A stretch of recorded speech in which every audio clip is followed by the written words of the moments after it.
We're 30 hours away from a new VA policy that will impact veterans, and now a congressman is asking why these copays even exist. This all started when a viewer actually reached out to us. He's a Vietnam veteran on a fixed budget and worried about a new copay fee for a vital fitness class. He asked us for help getting answers. He says he hasn't heard from the VA. Yeah, KSHB 41 News reporter Elyse Schoenig covers healthcare costs. You brought us that great story with him, Elyse, and we know you've been pushing the VA for answers too, even taking our viewers' questions to members of Congress, right, Elyse?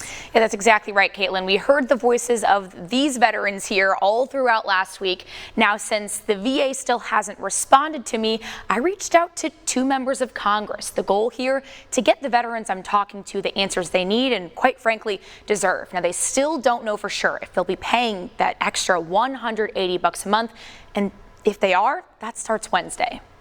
Friday, and then let's start with how we got here. We were informed that effective October 1st, there would be a $15 copay for each session. That's James Bush, the Air Force veteran who first emailed our newsroom. He and his fellow veterans that take the fitness class GeroFit have a lot of questions. We really have received nothing in writing from anyone. We just were provided orally information from our instructor. Depending on the number of sessions in a month, probably around $360 a month. So that's what I need to find out about. Is this a copay status deal or non-copay status across the board? Everybody's going to be paying for this? Do you know? Hello, this is Elyse. I called the VA again, who say they're still working on answering my follow-up questions. I also sent questions to Kansas Senator Jerry Moran, the chairman of the Senate Veterans Affairs Committee. I came across a committee hearing where the senator was questioning a nominee for Undersecretary for Benefits.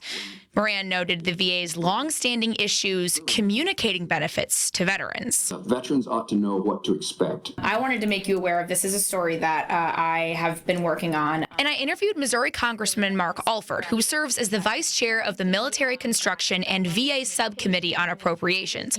The congressman acknowledged the importance of these classes. Look, some of these classes, some people may not seem important, but they are very important to the men and women who have served our nation well and need these classes. And he says he's reaching out to one of his own caseworkers to answer these questions. Is there some way to prevent a copay? Why would there be a copay in the first place? The senator says he believes the VA has made improvements, but there's still work to be done. There's still some work to be done in the communication transparency department. And these veterans see it too. I just hope that they reconsider and say, hey, you know, we can continue the status quo.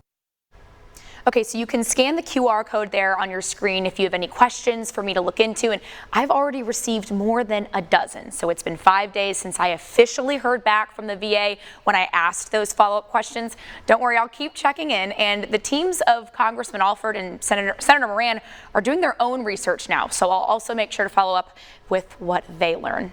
I'm Elyse Schoenig for KSHB 41 News. All right, we know you're staying on top of it. Thank you, Elyse.